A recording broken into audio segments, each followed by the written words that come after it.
Over 20 kilometers and 900 meters of ascents, unmarked trails, dense forest with swamps, but exceptional views, and we are not leaving the city of Oslo.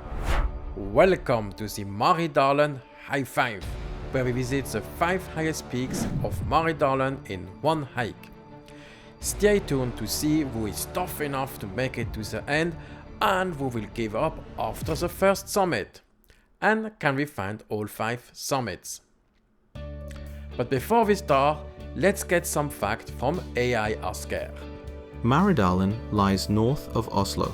The most prominent feature is the lake Maridalsvannet, which is currently Oslo's main source of drinking water. That's why the lake is fenced in.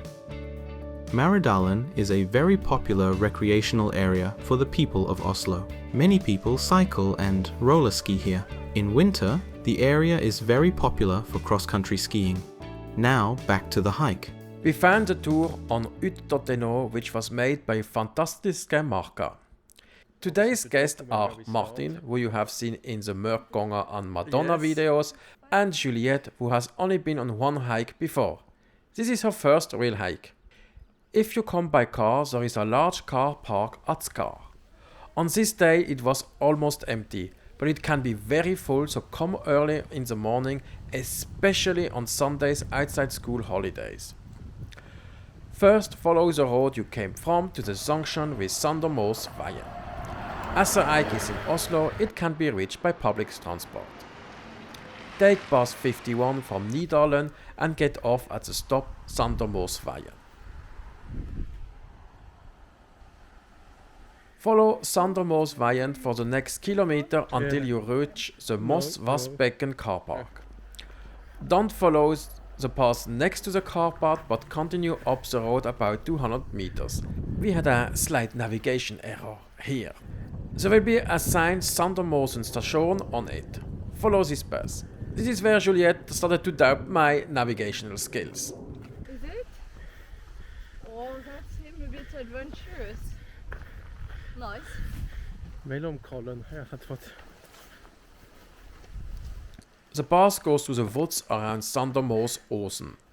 At the end of the path, follow the road towards the railway station. Now you might think, why not take the train? The problem is that the station had its last passenger train stop in 2006, so this is no longer an option. It's single far Cross the tracks at the unsecured level crossing. Check and listen that no train is coming. The line is not only used by local trains but also freight trains to and from Bergen, so they can avoid going through Oslo. Follow the signs to Lilleseter on the left and continue on the gravel road for a short distance, before the blue marked path turns right into the forest. Yeah. Now it's time for the first summit, Barlindåsen, a long ridge. Barlind means yew tree in Norwegian and Kollen means hill or small mountain. At some point, the path branches off of the blue marked trail. Unmarked paths will be a common theme on this hike. But this one is clearly visible. So just follow the ridge until you reach the viewpoint. From the viewpoint you have a wonderful view of the cultural landscape in Maridalen over Maridalsvannet, Drivandshøgda and the Oslo fjord on the horizon. It took us about 1 hour 45 minutes to walk from Skar to the top. This is a popular spot for hammock camping. After a short break it was time to continue, so we just followed the ridge down. This side is a bit steeper than the ascent. At the end of the path you reach a wider gravel road. The GPS track followed the road, but it's also possible to take the path we found afterwards. Then we went to the tunnel under the railway. If you are tired and want to give up, you can take the train back to Oslo at Snippen Station. But we continue. At this point we were 8 kilometers into the hike out of the 20. It had taken about 2.5 hours so far, not counting breaks. Now comes summit number 2 and probably the most impressive view of the hike, Gaupekollen, the Lungs Hill. There is a sign for Mellomkollen which we followed. The first part is on a road. After about half a kilometer, the pass begins again. After about 500 meters, there was a spot that was not very clear because a tree had fallen on the middle of the pass. After that comes a tractor track, and then we finally reach the sign with the information about the forest. Now we had to follow the unmarked path that starts behind the sign. It bends and starts to climb. This is the steepest part of the walk with 157 meter climbing in the next 1.5 kilometer. About halfway up, the trail follows the old horse track on the side of Hansakollen. The horse track was used to transport timber out of the forest in the 1930s. There should be an information sign at the beginning of the path. At the end of the brittle path, we had to cross some wet spots.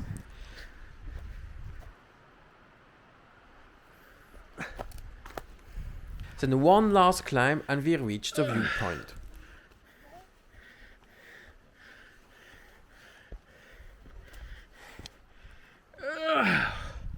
One more. It's called the Maridalen High, so let's do it. We spent an hour from Snippen and were shy of 12 kilometers into the hike, but most of the ascent was done. At many peaks and viewpoints there is a post box with a book where you can write your name, so we did that. When was the first date in that book? It's quite recent. It was 23 July? No, January. February, yeah. 28 January, 23 January. Do you want to write your name? Yeah. Now it was time to move to the third summit, the Mellomkollen, aptly named the hill in between. The path had been average so far. Nothing had prepared us to what was to come. The meaning of the name unmarked path was about to be revealed. Everything started well with a gentle descent, and they had even laid planks in the big swamp. But then it got confusing where the path was going, so we ended up in another swamp. Luckily there were planks, so we might be on the right track. And then it was steep up again, and then down. And then Martin and Juliette wanted to go the wrong way. Yes, so the lake is down there. We want to go to Svartputten. And we want to go to Mellomkollen. We had to cross the gorge on the right side somehow. Note, there are lots of ravine and cliffs in the forest around Oslo, so be careful if you get lost. That's the only advantage I get. Yes. I am smaller. You can still hit your head. When we finally reached the bottom, the path was not really visible, and it was very wet. Where does it go up? No, it needs to go on the other side up. I don't think we should continue because we should be up. Unless the path is bad. I think the path is bad on that map. After a few tips from other hikers, we finally found the way up, which led us back on the marked trail. Here, and then we have to go up here. If you want to give up now, then you can take the path down to Skar or Snippen. After crossing another wet place, we finally reached Mellomkollen.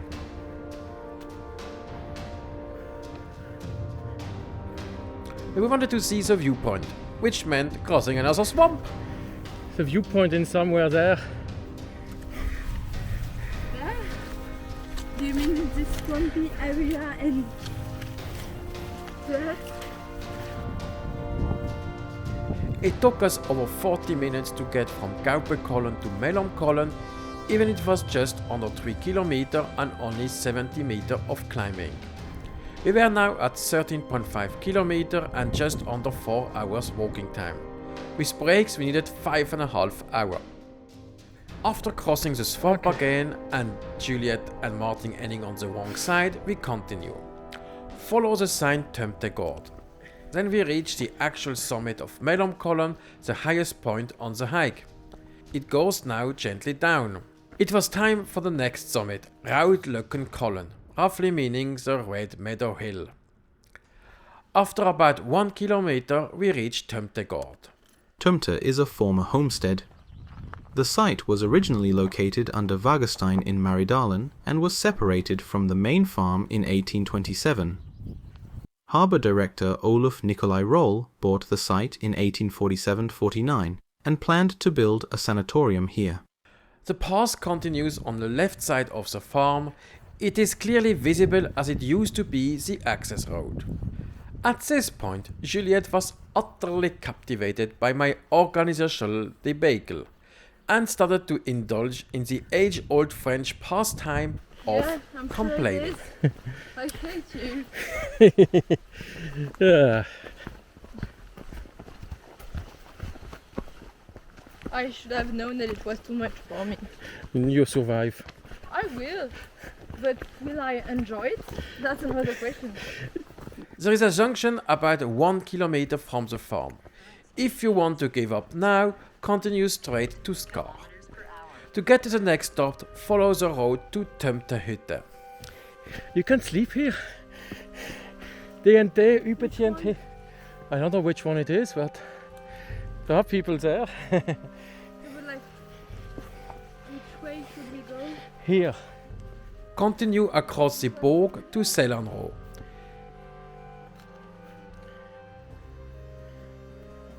Here you will find another cottage, this time run by Friluftsklubben i Oslo. From here you have a great view over Øyungen and other lakes in Nordmarka. It looked like it would be easy to reach the next peak, Øyungskollen, named after the big lake just below. But we haven't thought about how unmarked the trails would be. The people at the cabin didn't know it existed. We really had to look for it, so we went down. And then we had to make an emergency stop. Because it's not really a blister, it's just that my foot hurts. So be prepared the first time you use your new walking shoes. Then on we go. We reached a summit and then the GPX track said we were there. But there was no view. So we continued down the path. Something felt wrong at this point, as the GPX track showed we should have been on the road, but it has been off a few times. I just didn't care and everybody was tired. Juliette had even stopped complaining. Finally we reached the gravel road, and Juliette started complaining again. When Half a kilometer or a kilometer and a half? it's 500 meter, I hope so. But I can. You can stop at the boom, Yeah, but like and then I can go get the car. So 500 meters. of 600. I thought it was 2 kilometers. No, because the path ended up much farther down than was shown on the map. Then we just followed it back to the car. The total distance was only 20 kilometers and the walking time only 5.5 hours. But count 8 hours with breaks and looking for the way. So the hike gets a red difficulty label and Juliette is now certified for most hikes in Norway except for Trolltunga and the Seven Sisters in Helgeland. We could end it here, but something was not right. On the last summit there should have been a great view according to the description. While looking at our GPX track, I found this the issue. At some point we had turned left instead of going straight.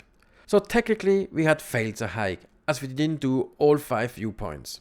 We could leave the film unfinished, but as it is not far from HQ, I decided to go there again and find the last summit. So same procedure. Park the car in Skar. By the way, motorhomes and caravans are not allowed to park here. Then it was just to follow the gravel road to where the path ends. To make it more interesting, I chose the upper pass over Furukollen where there was supposed to be a viewpoint. The viewpoint was not that great. So far the path had been easy, but again the meaning of unmarked trails shows its true meaning. After a steep descent, the path ended in a swamp, and then a tree had fallen across the path, making it impossible to cross without wet feet. So I finally reached the path where we were last time. So, after another navigation error, here how it is at this crossing, because it's not very well marked. So this swamp, creek thing, that goes to Unmarked. That's where we come from now. Behind me, this goes to Maridalsvannet. This is where we came last time. This is where I went wrong now. And this is up to Øyungskollen. This is where we went up last time, which was correct. So we have to find the place where we went wrong. This is where we went wrong last time.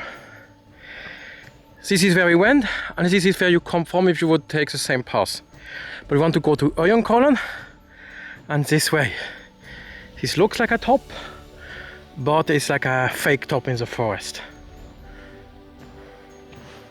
About 200 meters from the crossroad, I finally reach Øyungskollen. The view is great, but not as impressive as the description says. But there is enough space if you want to camp. I didn't meet any other hikers on Øyungskollen, but it was a weekend during the school holidays, so it might be quieter than usual. There is another viewpoint about 100 meters to the north, but it's not that great. Now it was time to head back. So, we came from here, so you can take it back and go back to the crossing, or you use this path. And that should go down to the gravel road. The path is quite visible. It's much deeper than the other path we took the first time. At some point you will see the typical stair cliffs that are characteristic of the mountains around the Oslo fjord. Then you reach the gravel road that leads back to the car park. And that's it. If you want to experience Oslo in a different way, you have come to the right place. Imagine the look on your friend's face when you tell them you hiked 20 kilometers to 5 P's, almost got lost and didn't leave Oslo. If you like tough hikes around Oslo, try Mørkonga. We have a video about it.